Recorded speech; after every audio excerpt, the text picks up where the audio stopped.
You're nothing more than an ordinary man.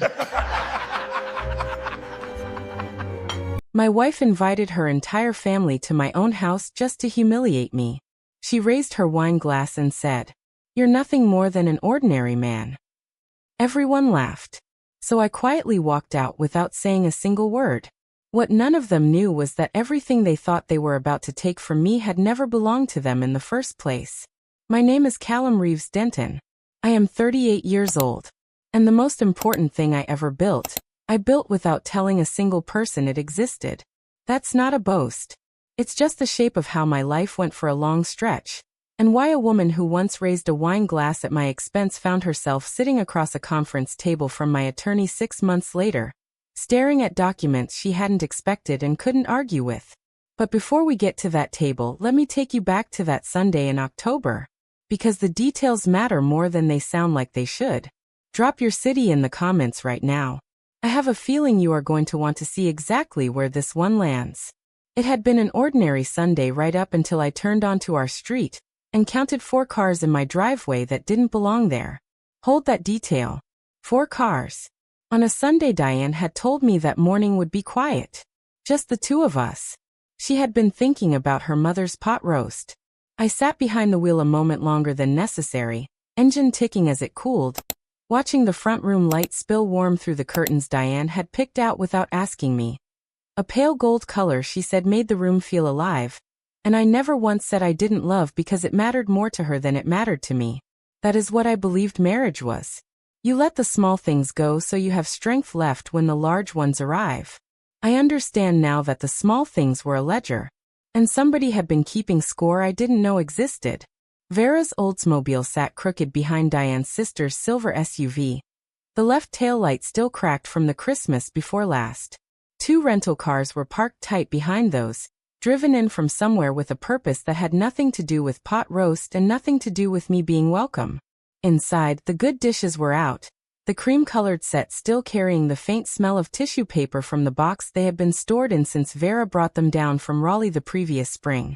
Vera herself sat at the far end of the table with her hands folded the way she folded them at first Sunday service. Diane's sister stood in the doorway with her arms crossed, and the specific expression of someone who has been told how a story ends, and is simply waiting to watch it happen. 2 cousins I had met exactly 3 times occupied the chairs nearest the window, and Diane stood at the head of my dining room in a burgundy dress I had never seen before, wearing the gold earrings I had given her for our 3rd anniversary, wine glass already raised, chin level, voice carrying the particular steadiness of something rehearsed until it sounds natural. "You're nothing more than an ordinary man, Calum," she said clearly, each word placed where every person in that room could catch it and keep it.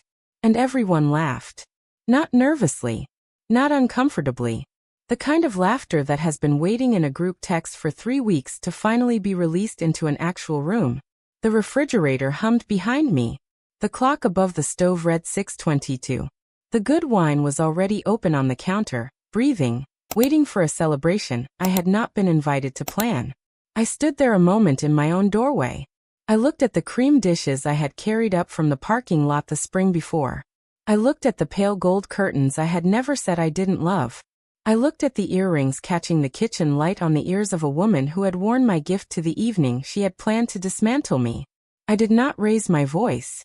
I set the bottle of Syrah I had stopped for on the way, her favorite, from a vineyard in the Yadkin Valley, because I had remembered that even on an ordinary Sunday, I set it down on the counter the way my grandfather used to set his lunch pail down on the porch steps after a long Friday shift. Slowly, without drama, like the object deserved more respect than the moment did. Then I walked out of my own house without a single word. Behind me I heard the laughter settle back into conversation, chairs shifting, someone saying something I didn't catch and didn't need to. I walked out into an October evening carrying the smell of dry leaves, and somebody's burning brush barrel 2 houses down. The Bradford pears along the block had gone that deep copper color they get right before they let go of everything. And I thought one clean thought as I reached my truck. They were celebrating inside a house built on a foundation they had never once looked at. They had no idea what was already incorporated, already documented, already protected in a filing cabinet on South Tryon Street. Structures put quietly into place long before any of those people had ever sat down at my table on dishes I had carried up from the lot myself. My grandfather never explained himself to people who had already made up their minds about him. He just kept showing up. So that is exactly what I decided to do. To understand why I could walk out that door without a word, you have to understand what the 6 years before it had actually looked like from the inside. Because this didn't fall apart suddenly. It eroded the way riverbanks erode. Slowly, quietly, until one morning you look over and discover there is significantly less ground than there used to be, and you cannot quite identify when it started going. 4 years into our marriage, I came home late on a Wednesday smelling of stale coffee and parking deck concrete. Diane was in bed, phone in hand, and said without looking up, "You know Leon just made partner at Kimball Group. He's 34. I was 35. I changed out of my clothes and said nothing. What I didn't say was that I had spent that same evening finalizing the purchase of a civil engineering consulting firm in Concord. Not as a contractor, as the sole owner. The second company folded under Denton Meridian Holdings, the parent entity I had formed 3 years before Diane and I had ever said anything to each other at a mutual friend's fundraiser. I hadn't told her because somewhere in the 3rd year I had started noticing something I didn't want to be noticing. The way she described my work at her firm's dinner parties as his little consulting thing, with a smile that apologized to the room for having married something small. The way she measured me against other men's titles and visible markers. Corner offices, LinkedIn announcements, watches that broadcast their costs from across a restaurant. I remembered something from early in our marriage. We were at her cousin's wedding in Asheville, standing near the bar, when her father pulled me aside. He was a quiet man who had spent years watching his own income appear and disappear with the reliability of bad weather. And he looked at me with an expression I didn't fully understand until 6 years later standing on a courthouse sidewalk in February. "Diane needs to be able to point at things, son," he said. "It's how she knows she's safe. Just know it going in." I knew it going in. I just didn't know yet what it would cost us both to find out he was right. 8 months before that Sunday dinner, my phone rang at 7:40 on a Tuesday morning, as I was walking into a meeting I had been preparing for since Friday. Vera. Her voice was thinner than I had ever heard it. Scared in the specific way people get scared when they have run out of every other option before they will admit they need help. The hospital called about my cardiac follow-up. The insurance didn't process and there's a balance and I don't know who else. "How much?" I said. She told me. Significant. The kind of number that meant something real to a savings account at that exact moment in time. "Send me the billing number," I said. "I'll handle it before noon." I missed my meeting. I transferred the balance in 2 installments from a chair in the hallway outside the conference room. Asked billing to send confirmation to Vera's address only, not mine, and went back to work. I never told Diane. I had gotten so practiced at the quiet that I did it by default even when the loud might have served me better. What I used to cover Vera's bill had come directly from the account I had been building toward the infrastructure project that would eventually become everything Denton Meridian was known for. Not borrowed. Given. No expectation attached. I didn't regret it for a single day. I just wish I had understood sooner that generosity practiced in complete silence can be mistaken for absence by the very people you are being generous for. A handwritten note appeared in my office mail slot that November. Folded twice. No envelope. Vera's deliberate cursive. The kind she used when something mattered enough to slow down for. "I have known since February that it was you." I told myself I was waiting for the right moment to tell Diane. The truth is I was afraid of what it would ask her to do with knowing it. "You deserved better than my silence, Calum. You deserved better than a lot of things you were too decent to complain about." I read it standing in the lobby still in my coat. Rain moving sideways against the glass entrance behind me. I folded it and placed it in my inside breast pocket, close to my chest. Some things you carry close simply because they are the only evidence that someone saw you clearly. And you need to hold that somewhere it cannot be taken back. The moment I hadn't anticipated came 4 months after that Sunday in March, at the Charlotte Business Journal's annual recognition luncheon at a hotel on College Street. I almost hadn't gone. My operations director Terrence sent a reminder at 8 that morning, and I had looked at it a long moment before replying that I would be there. Terrence has been with Denton Meridian since the second year.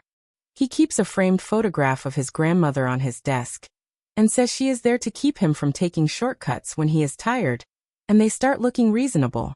He is the most consistently honest person I have employed. I found out afterward that he had submitted the nomination himself without telling me. I knew Diane would be at her firm's table. I considered it.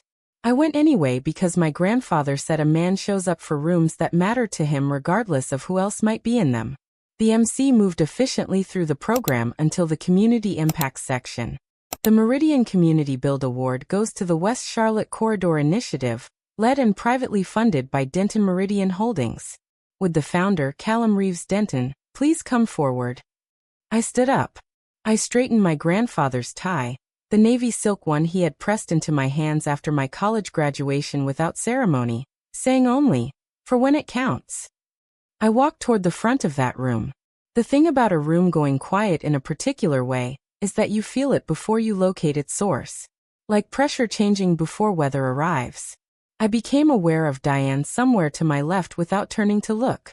She sat perfectly still at her firm's table. Colleagues in good clothes, good crystal catching the light, with the expression of someone watching the architecture of a story they have been telling themselves for years develop a crack that cannot be unnoticed and cannot be unfixed. Her wine glass sat untouched in front of her, hand wrapped around the stem, knuckles carrying attention the rest of her face was working hard to hide. I accepted the award. I thanked Terrence by name.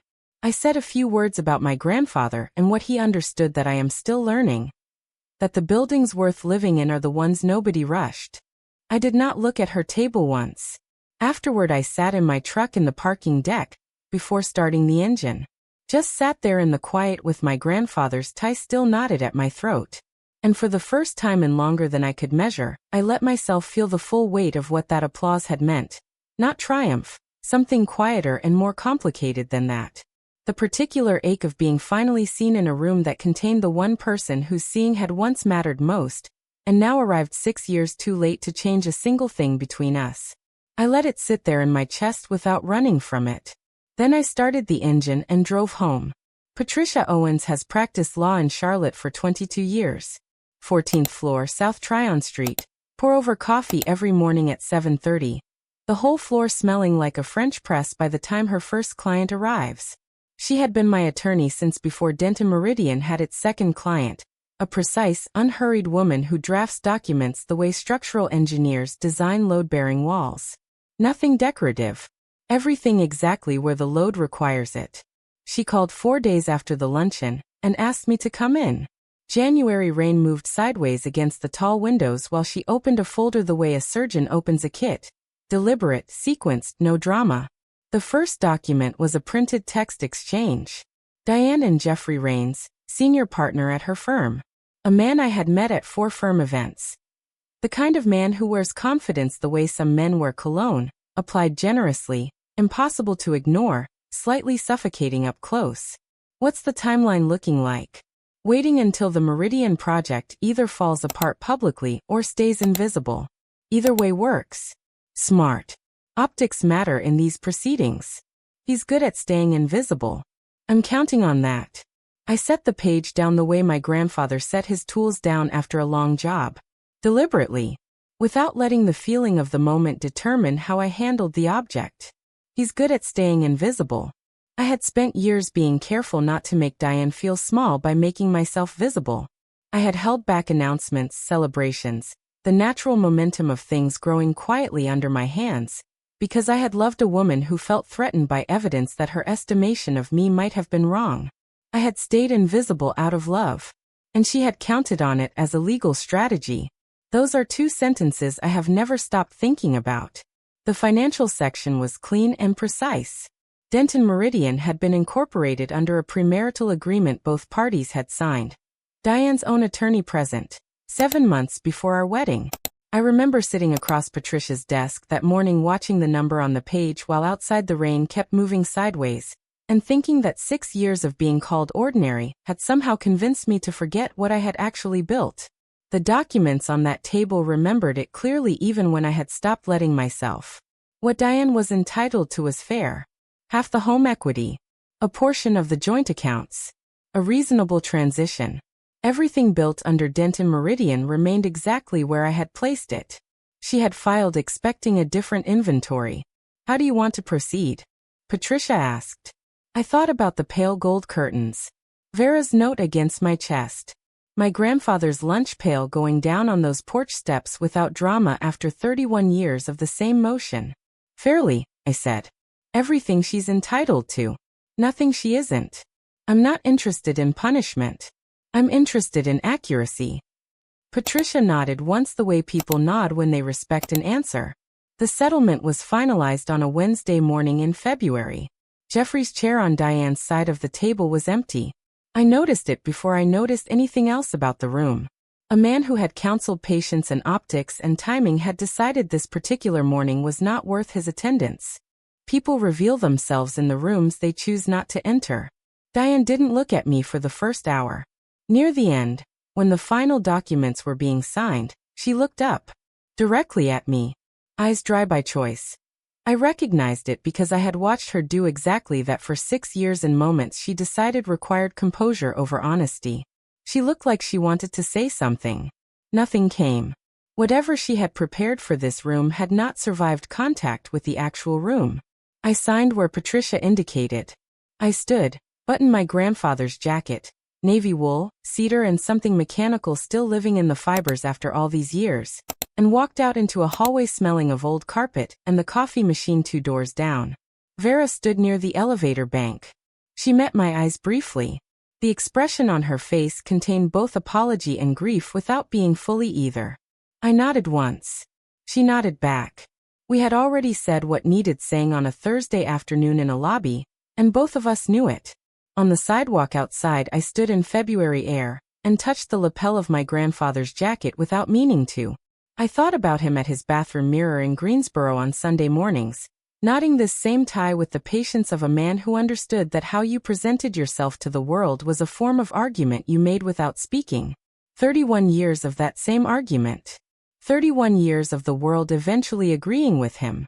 Don't let another person's estimation of you become your estimation of yourself, Calum. You do that and you've handed over the only thing that was ever entirely yours. I had handed it over. For 6 years, one small accommodation at a time, I had let a woman who raised a wine glass at my expense become the voice I used to measure my own worth. Standing on that sidewalk, I understood something clean and final. I had never been ordinary. Not for a single day. I walked to my truck, started the engine, and pulled into Charlotte traffic without looking back once. Not because I was performing anything for anyone watching. Simply because everything I needed was already in front of me. It had been there the whole time.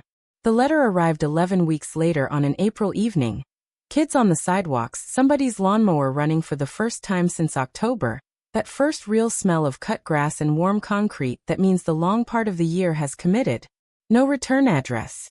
Her deliberate cursive on the envelope. I read it on my back porch while the light moved down through the trees behind the fence line. She wrote about fear honestly, which I respected. About watching her father's income disappear through childhood. About a survival system that had followed her into adulthood making decisions she hadn't always recognized as decisions. She wrote about starting therapy in January. About Vera finally telling her everything in February. The hospital bill, all of it. In a conversation she hadn't been prepared for, but had needed badly. Near the end she wrote the paragraph I think she had been building toward through every page before it. I asked Jeffrey last month why he stayed involved with me as long as he did. He said casually, like it wasn't difficult, that once I had the title and whatever came from the settlement, I'd represent a better professional alignment for him. He used that phrase. Professional alignment. I left you to chase a version of myself that someone else had priced out. And the price was based entirely on things you had built. I don't know how to sit with that yet. I read that paragraph 3 times. Then I set the letter down and sat with what it meant for a long moment. The full weight of it, the shape of a plan that had been built around a man nobody thought was building anything. Before I looked up and watched a cardinal land on the fence post at the edge of the yard, and sit there very still, like it had arrived somewhere and was deciding whether to stay. I did not write back. Some letters are written to be sent, not answered. The sending is enough. I placed it in the top drawer of my desk next to my grandfather's union card from the textile mill, laminated, soft at the edges from years of handling, his full name in the plain institutional font they used in Greensboro in 1971. 31 years of unbroken attendance. The size of a library card. His card and her letter. A life's worth of quiet dignity and a life's worth of quiet regret, sitting side by side in the same shallow drawer. I closed it gently. Denton Meridian completed the West Charlotte Corridor's first phase that summer. Second phase broke ground in September. The Raleigh expansion followed in November. The contract I had been building toward for 3 years, the kind that arrives when you have been patient enough to let the work speak before the ask. I am not angry. I want to say that plainly because I know it is the question sitting underneath everything I have told you. Anger is expensive. My grandfather said it costs twice. Once when you spend it and again when you live with whatever it purchased. What I have now is something I did not expect to find on the other side of all of it. Steadiness. The kind that arrives when you stop needing the people who called you ordinary to revise their opinion. When you understand that your worth was never stored in their account of it. It was always in your own. I still wear my grandfather's tie for the occasions that ask for it. I still set things down slowly. I still show up. This story belongs to everyone doing the quiet work in rooms nobody photographs. Paying the bill that didn't carry your name. Holding a structure together with both hands while the people inside it assume